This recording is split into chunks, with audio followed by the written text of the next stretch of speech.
So Mike Perry, bare knuckle fighting championship, man. It's funny, right? Like, I think a lot of people thought this would be a good fit for you, man. Like, this would be a great place, but the announcement was kind of a surprise. So how are you feeling right now? How excited are you to know that next chapter of your career is kind of out there on the table for everybody?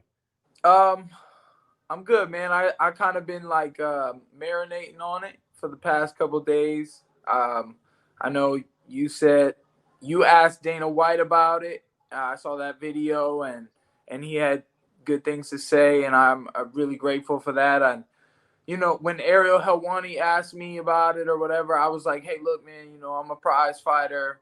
I fight for money. There's money on the table. I just didn't want to be like that guy that's like, oh, I mean, I am grateful, but like, I don't want to close the door. I don't want to be like, oh, thanks UFC for everything. It's more like, hey, I'll see you guys later, So I'm just out here trying to handle my business, and I'm intrigued by throwing some knuckles.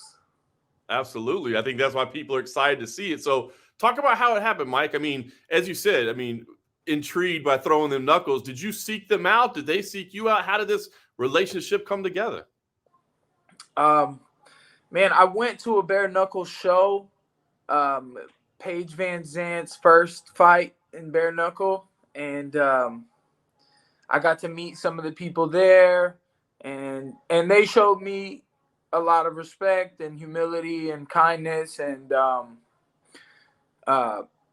I actually met the guy of bare knuckle, um, he said something, and then I said something back, and I may have upset him, but it wasn't like that. It was just, as a fighter, and with what everyone says online, people talk down on other organizations when it's just professional athletes trying to feed their families, and I don't get how you can talk down when the money's been put down on paper. So, it was definitely a step up for me. My stock went up. My stock always goes up, and I'm very grateful for that. I train hard, I fight hard, and at the end of the day, it's the entertainment business, and we're here to put on shows for the fans. And I'm grateful that there are fans out there that want to see aggressive fights, and let alone Platinum Mike Perry fights. And there, I think I have a category all my own, and my own fan base of people are gonna follow and watch wherever I go to punch people in the face. That was another thing too. Is bare knuckle is simple when it comes down to the what we're doing. In the UFC, it gets a little. I'm grappling a lot when I'm fighting a kickboxer, and I never inside want to take the guy down and dominate that way.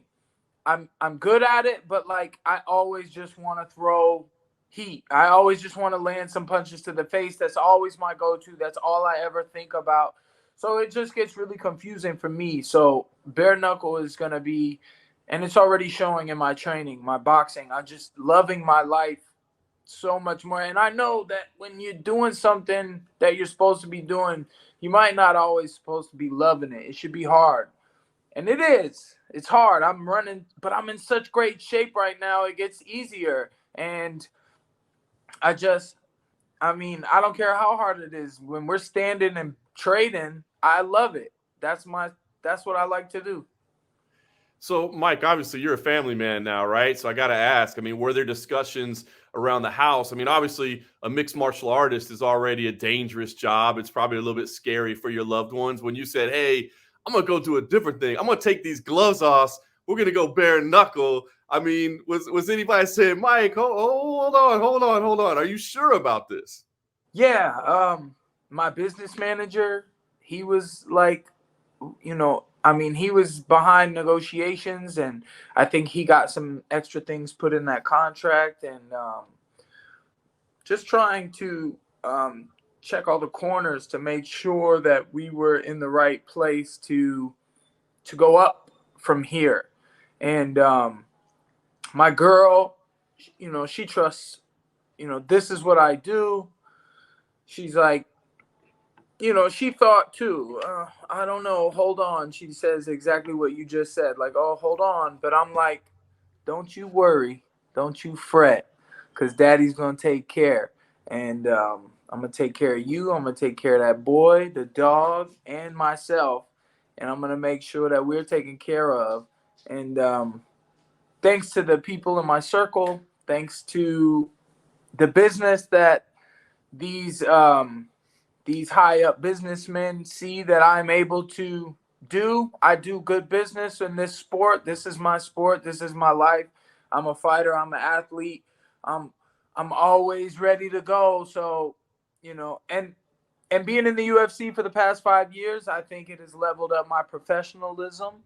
Talking with all you media guys, there's a certain way to do this. Obviously, I've had things in the past where I did, one side of it, I was cussing people out so people would pay attention. Maybe I upset some people, but there was people upsetting me. So, and I know it's just the internet, but like, and also when you get in there and fight, you kind of want to have an attitude so that you can beat the guy up. So, but I'm grateful for my opportunities, and I'm gonna try to be the best I can be, and that could mean, talking shit, talking trash, cussing somebody out, slapping people around. And then when I know though, when it comes time to go to work, when they ring that bell and I'm inside that circled square, uh, it's time to go to work. All the talking is done, and I really been trying not to talk as much this time. But sometimes I feel like I talk myself into holes that I start to doubt myself because the things I'm saying, or I'll try to, like, people will say things like, oh, you're going to kill this guy. And I'm like, hey, my opponent's pretty good, man. I'll give him some credit. But I do feel totally different this time, especially with the rule set. I just, I feel like I'm going to dominate because that's what I'm going there to do. That's what I was going to ask you, Mike. I mean, obviously, at the end of the day, you do this to get paid, right? I mean, you're supporting your family. So I imagine the paycheck was the most exciting part of it. But is there something about the sport itself, the style, that was like especially appealing to? Because as you said, I guess this means you don't have to do wrestling practice anymore, right? You don't have to do jujitsu anymore. Now it's just go in there and get ready for this. So is it a little bit just stay ready? But did the sport itself excite you, or is it really just a matter of, hey, man, these guys came with a big check and I can't say no to that? There's a lot of things about the sport that do excite me. I get to add my own flair, my outfit, my shoes, my walkout, things like that. I can add my own little bit of seasoning, and it opens the door for some sponsors to get some camera time. Um, you know, uh, it's just, and it's boxing. I do love boxing. I know there's no gloves, but I mean, I figure why not try it? It's somewhere I could go first. To be honest, my friend Alex the Spartan Nicholson, he always gets somewhere first. His big ass always gets the first opportunity because I don't know. He's just a big, dangerous. I don't know. He's a big guy, and so he got to the UFC first, and then I made it a little bit after him, and then he went to bare knuckle. Damn it, he got a win in pro boxing. Damn it, I don't. I fought a tough pro boxer and I didn't win, but that was short notice. And now I'm training nothing but boxing. And he went to bare knuckle MMA. So I was like, let me go to an organization that he hasn't gone yet. I'm going to BKFC, and I'm going to box people with some stylish clothes on, and I'm gonna put my own flair into everything, and I love training the boxing. I definitely like not wrestling as much. And to be honest with you, I sprawl pretty good. I can sprawl on my boys at the gym when they try to take me down, and I'm going to work my punches on them anyways. So I'm still going to go work with my MMA guys, work a little bit of takedown stuff, but I'm not going to focus there because I feel like grappling slows your ability to strike down. And now it's totally different. We can move around with our hands down, because when you do that in MMA, you get kicked in the face, or you get kneed in the face when you roll under punches. You run into knees. So now I don't have to worry about that. It's the punches only, which I don't know how long it's been since I've been punched in the face bare knuckle, but I'm sure it can't be much different. It might cut my skin, but I'd be bleeding anyway. So I'm gonna try to go in there and hit and not get hit. Mike, have you been punched in the face without a glove? And I assumed all of your fights had always been sanctioned only under the rules of the athletic commissions. Have you been in a street fight or two along the way?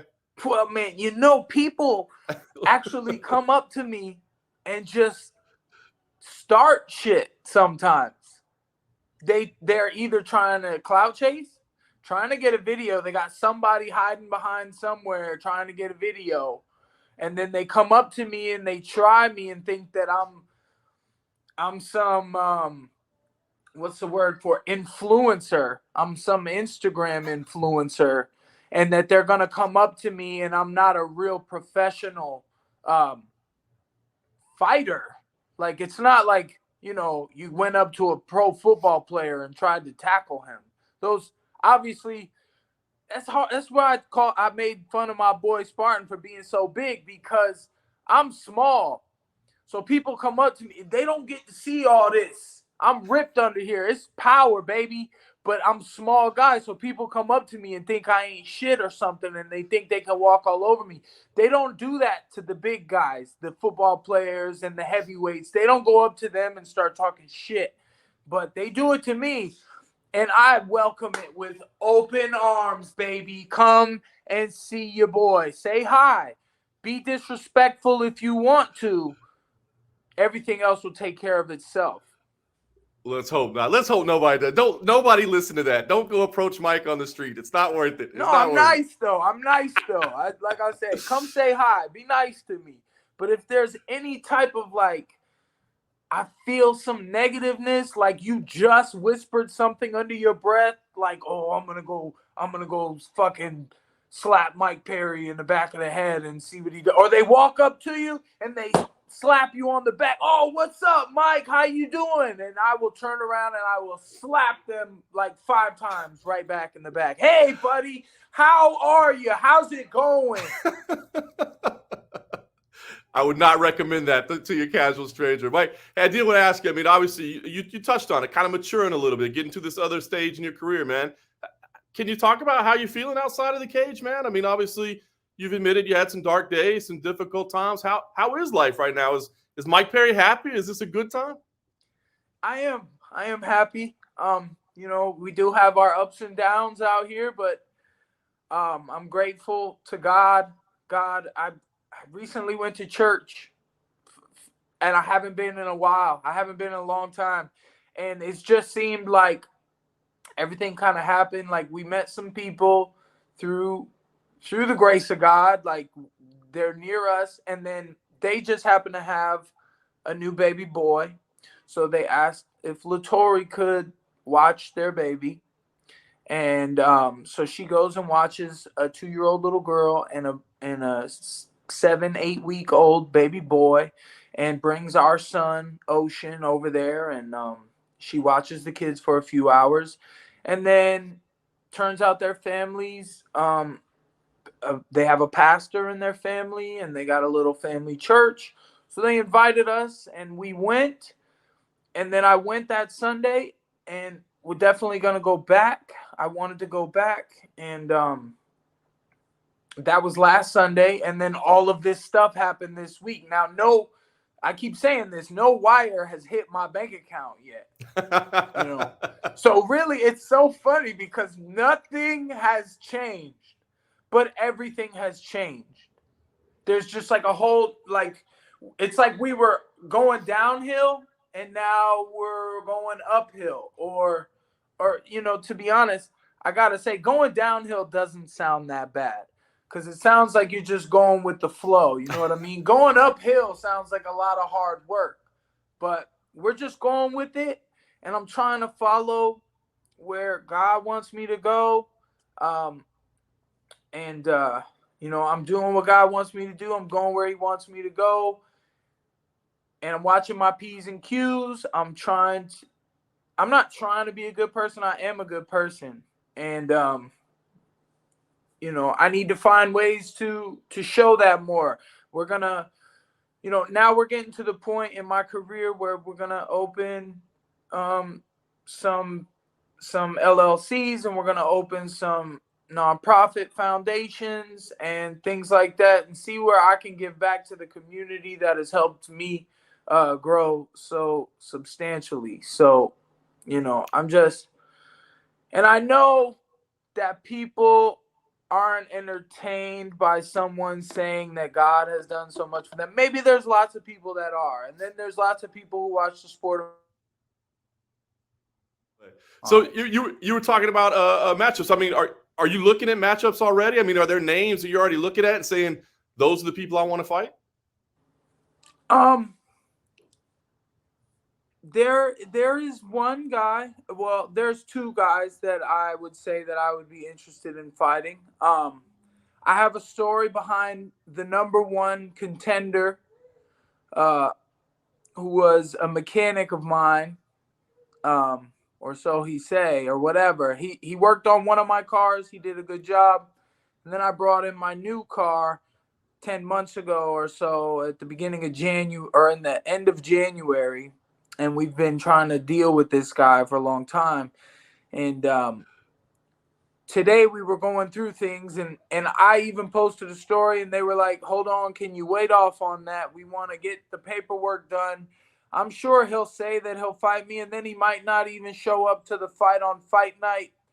He's that type of guy. He lied so much every day and made it sound good, and then just, because he fixed my Mercedes, I trusted him. But now, and he happens to be 3-0 in BKFC, the number one contender, and we actually have real beef in real life. So I kind of want to fight this guy, Francisco Ricci.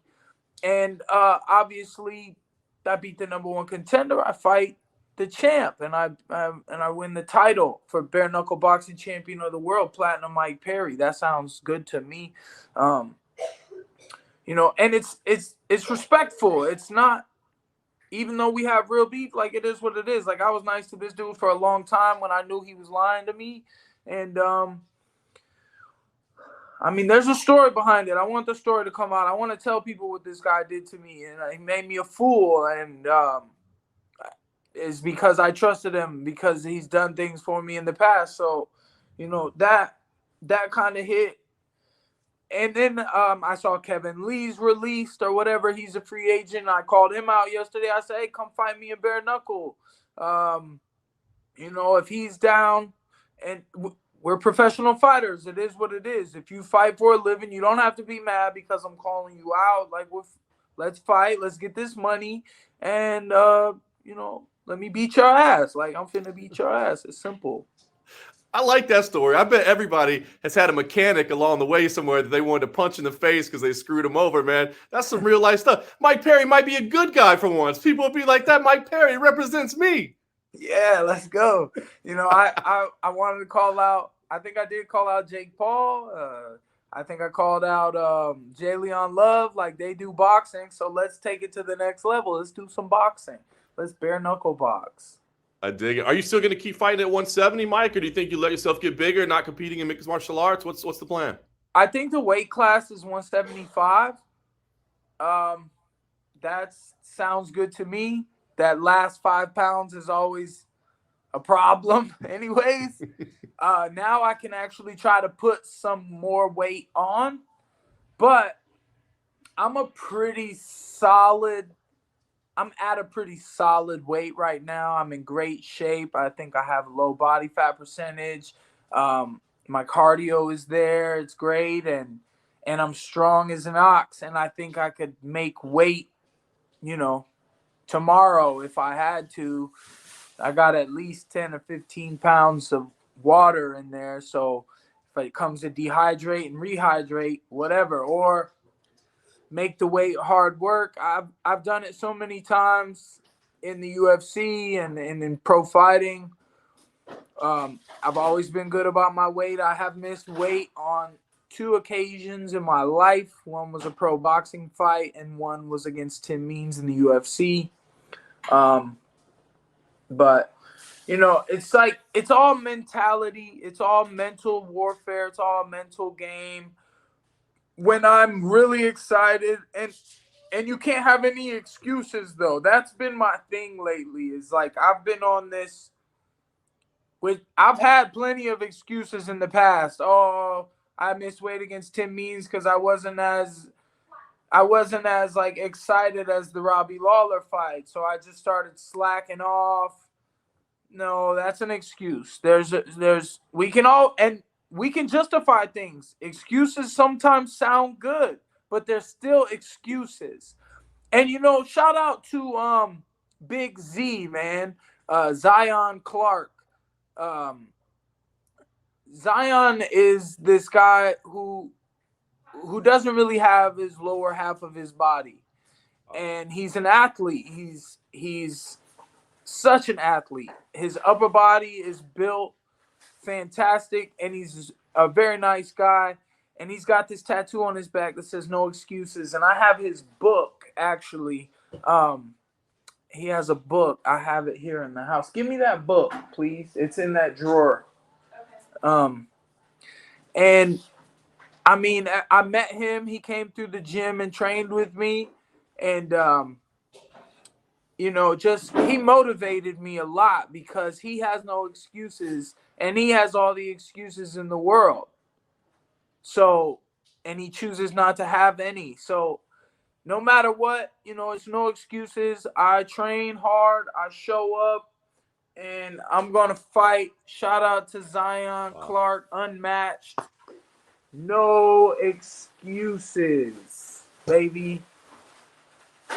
That's inspiring, man. That's really inspiring. I'll have to check that out. I wasn't aware of him before, so I'll look at that for sure. So, Mike, I'll just ask you, I guess. I mean, what's the goals now, man? It feels like a new phase in your career, right? I mean, you're moving to a different sport, basically. It sounds like you got some good things going in your personal life. So, just what's the goal right now? I guess. Is it just about making money and supporting the family, or are there things that you want to do and accomplish in this phase of your career? Obviously, making money so I can afford to live and breathe out here. You got to spend money to breathe.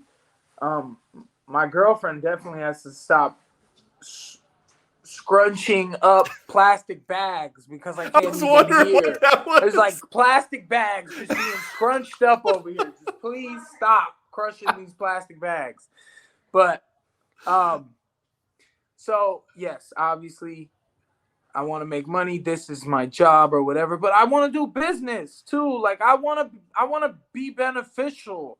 I'm just some big dumb fighter guy who fights people, and some people are entertained by that, and then a lot of people have bad things to say about me because they think my mouth or I'm aggressive or I'm saying bad things, but I'm saying these things for a reason. People say nasty things about me, and then this is the response that they get because I'm stupid enough to take what I read on the internet personally.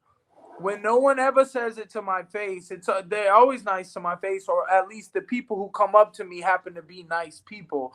But so like I said, I am a good guy, but I get personal when I hear these things being said about me because I started this journey of a fighter to try to become the best.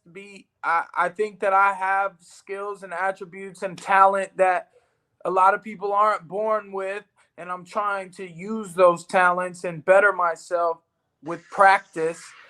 And but so like when I started this journey, it was so that if anybody ever talked about Mike Perry, that they were like, that guy is awesome. That guy is strong and powerful, and he's courageous, and he's smart. He's a businessman, and he did this for the people and that for the people. And I want to give back. I just don't know how I can benefit people. Like, I can't just take the money I make and go give it out. I can't just go give it away because I got to benefit my people. I got to take care of my family. And I know that everybody else out there is paying bills too. That's the thing.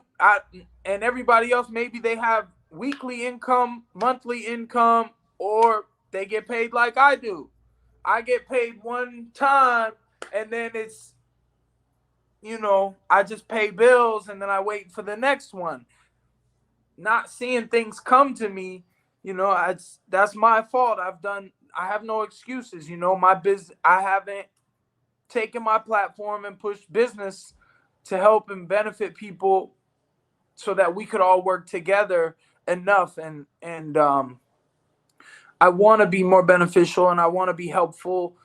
I know friends close to me. I mean, what can I do? I post on social media and I try to tell. And some people take my word into consideration when I tell people about stuff. I like to tell people about restaurants that have really good food, or shout out Bump Box Orlando. They're opening up Bump Box Tampa. My boy Phil, his personality has, I mean, he just got in the UFC, and he's definitely one to watch. People are watching out for Philly Fresh because he's just such a fun guy. He's always having a good time, and they don't know him like I do. Awesome. I think he's an asshole, but that's my boy, though. I mean, I wouldn't have it any other way.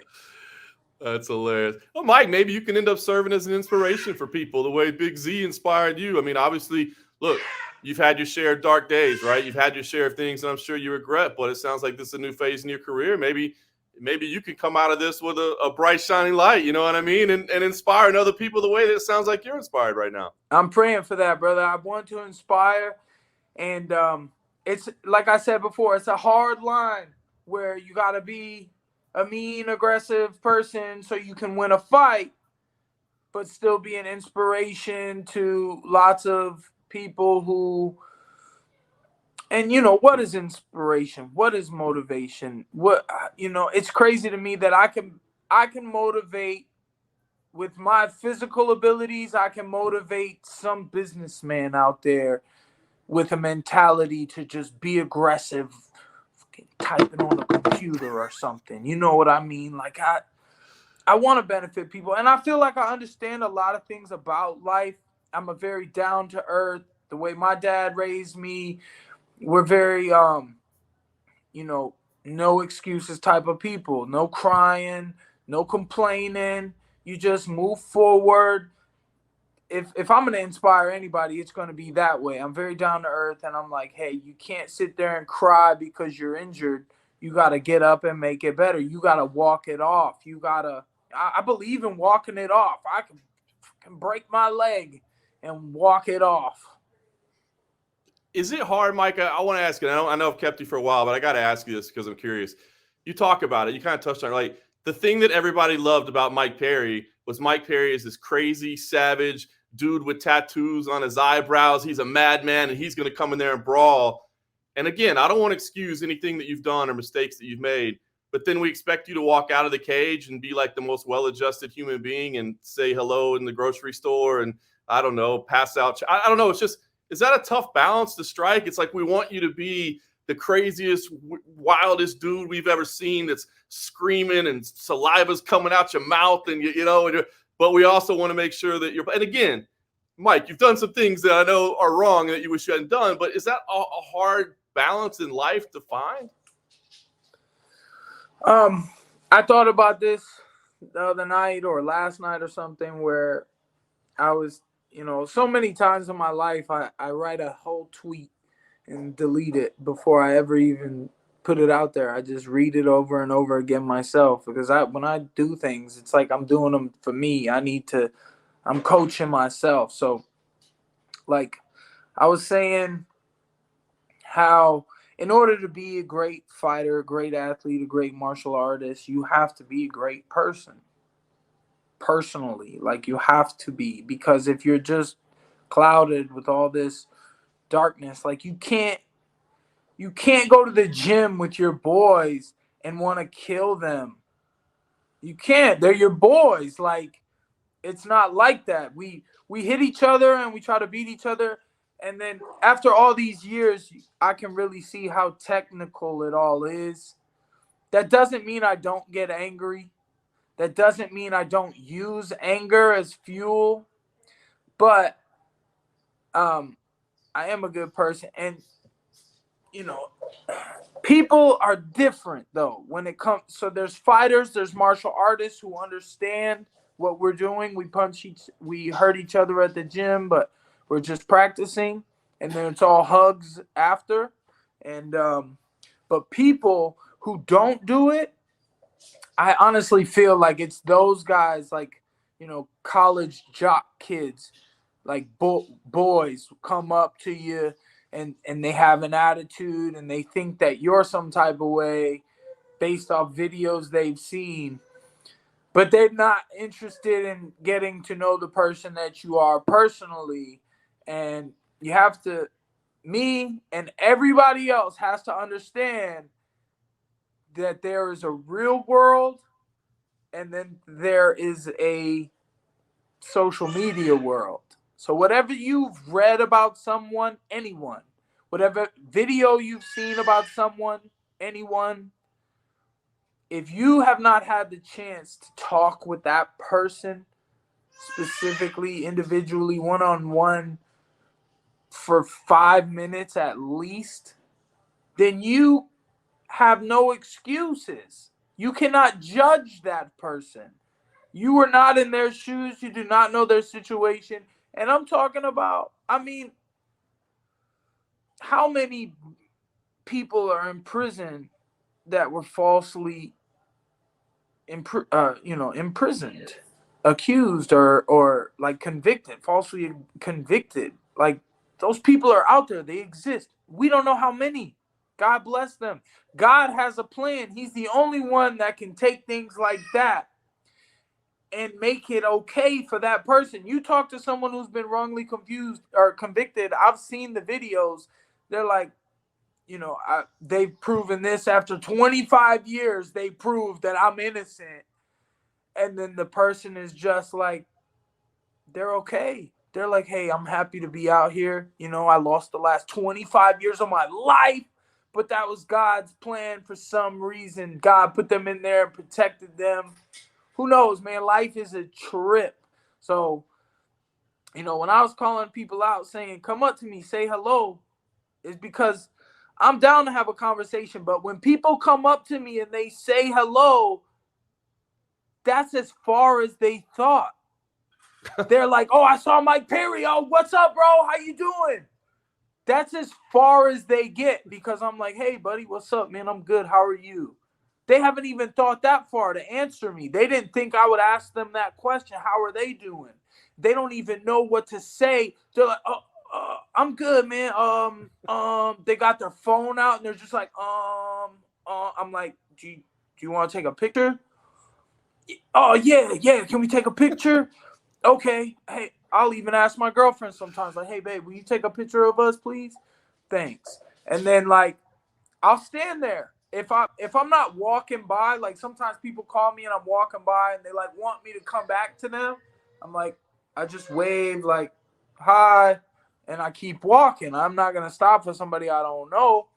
But then nice people come up and after we'll take the picture, they'll just be, like, standing there. And I'll be like, so what's up, man? What you got going on? Shit, we just we over here going to, yeah. So, all right, Mike, thanks for the picture, bye, or something. Like, it's just mad awkward.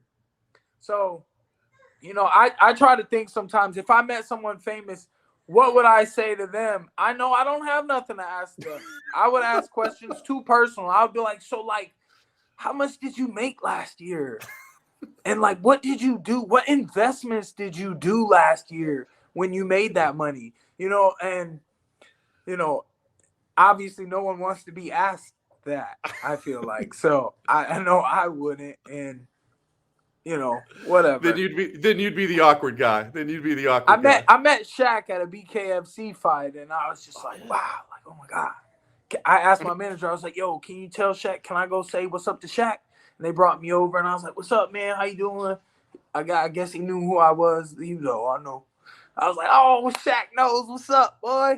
And I just asked for a picture and with him and my girl. So we took a photo, and then I was like, hey, thanks, man. I got it. Like, I'm I try not to be awkward. So I'm like, hey, if all I got is to ask this famous person for a picture, then I'm gonna get out of their hair right after. I'm like, hey, thanks so much. Or like when I saw Nick Diaz, I was like, hey, bro, trying to do some shots. Like, I'll buy you a shot in the bar right now. I met him outside of a bar, and I was like, yo, let's drink. And he was like, no. He didn't even say no. He just like pointed at me and looked at his friend, and he was like, I was like, oh, you don't want to drink with me, bro? I'm just gonna say, I think it's best for the whole world if you and Nick Diaz don't start doing shots together. You know, I just don't see that ending well at all for anybody. Oh my gosh, that's funny. Oh my God! All right, well, I hear your son in the background. He's probably tired. He talked to me, man. I appreciate the time, but let me just ask. I'll just wrap it up with this. Debut date. We got a date circled on the calendar. I mean, when are we going to get to see this bare knuckle debut? We got an idea in mind yet? Well, I guess they're saying January-ish.